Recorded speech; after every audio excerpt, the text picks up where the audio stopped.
তো যখন ঢুকলাম যেদিন প্রথম জেলের মূল গেট দিয়ে যখন ভিতরে ঢুকলাম, এক মুরব্বীর বয়স প্রায় 80 থেকে 85 বছর, আমারে দেখেই সালাম দেখে, হুজুর আপনি জেলখানায় আসলেন, খুব খুশি হয়েছি।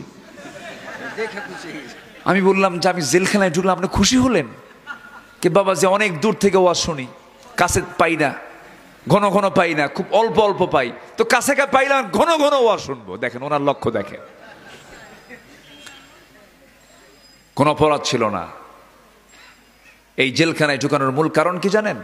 মূল কারণ হলো আমি একটু কোরআনের পক্ষে কথা বলার চেষ্টা করেছি, ইসলামের জন্য কথা বলার চেষ্টা করেছি, নবীর পক্ষে কথা বলার চেষ্টা করেছি।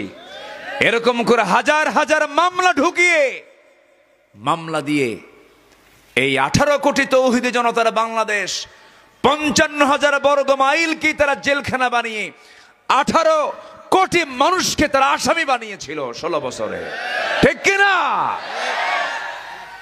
সেই মিনি ফেরাউন থেকে আমরা রেহাই পেয়েছি, বলি আলহামদুলিল্লাহ।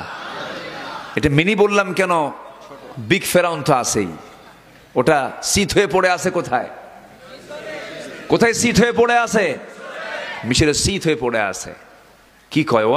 আনা রব্বুকুমুল আলা, আমি সবচেয়ে বড় রব। তোরে দেখাচ্ছি তুই রব কত বড়, তোর পানিতে চুবাবো, যা। সিদ্ধান্ত কার? সিদ্ধান্ত কার? এমন রব পানিতে চুবায় মরে, পানিতে চুবো খেয়ে মরে, এমন রব। দেখেন নাই আল্লাহ? দেখেন নাই আল্লাহ? দেখেন নাই? দেখিয়ে দিয়েছেন।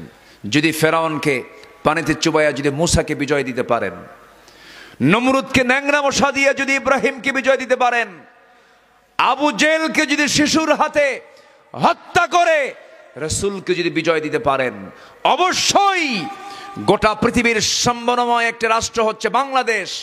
অবশ্যই এই দেশের 90 ফেরাউনদেরকে পরাজিত করে মুসার উত্তরসূরি, ইব্রাহিমের উত্তরসূরিদের বিজয় আমার আল্লাহ দিবেন, দিবেন, দিবেন ইনশাআল্লাহ। আসবে বিজয়, জোরে বলি ইনশাআল্লাহ। কারণ কি জানেন? এই জমিনের শহীদের রক্ত আছে না নাই?